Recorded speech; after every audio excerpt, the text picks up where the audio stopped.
welcome to today's class, children. Today we will revise about additive inverse and multiplicative inverse of rational numbers. Children, as you know, we can find the additive inverse of any number by just changing the sign. Children, for example, I have a number minus 7 upon 19 and I have to find the additive inverse of this number. So what I have to do, I have to just change the sign of this number. This negative sign becomes positive and this number becomes 7 upon 19. So additive inverse of minus 7 upon 19 becomes 7 upon 19. In the same way, children, if I have another number 21 upon 112 and I have to find the additive inverse of this number, then I am again to change the sign this number. The positive number becomes negative and the additive inverse of this number becomes minus 21 upon 112.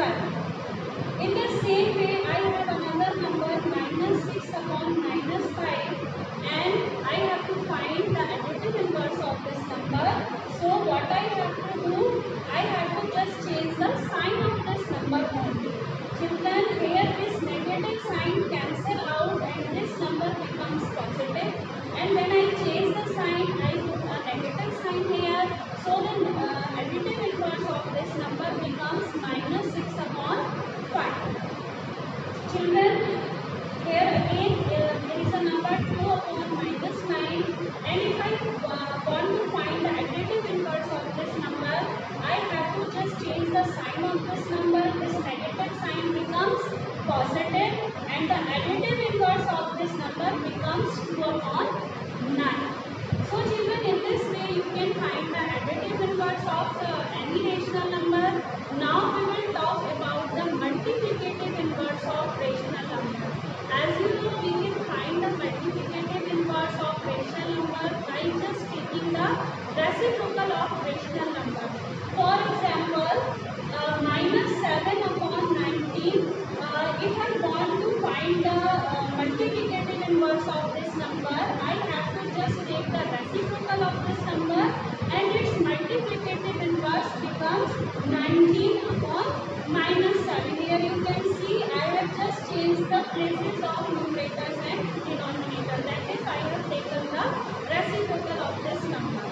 Again, there is another number 21 upon 112. If I want to find the multiplicative inverse of this number, then again I have taken the reciprocal and its multiplicative inverse becomes 112 upon 21.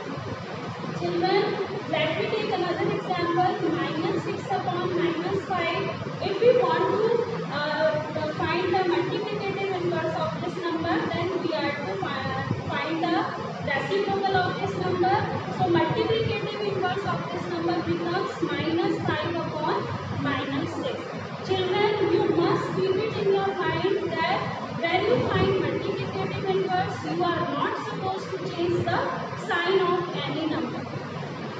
Again, there is another example, 2 upon minus 9. If I want to find the multiplicative inverse, I have just taken the reciprocal of this number and the multiplicative inverse of this number becomes minus 9 upon 2. So children, in this way you can find the additive inverse or multiplicative inverse of any rational number, but you must remember two things. When you find additive inverse, you are supposed to change the sign of the number, and when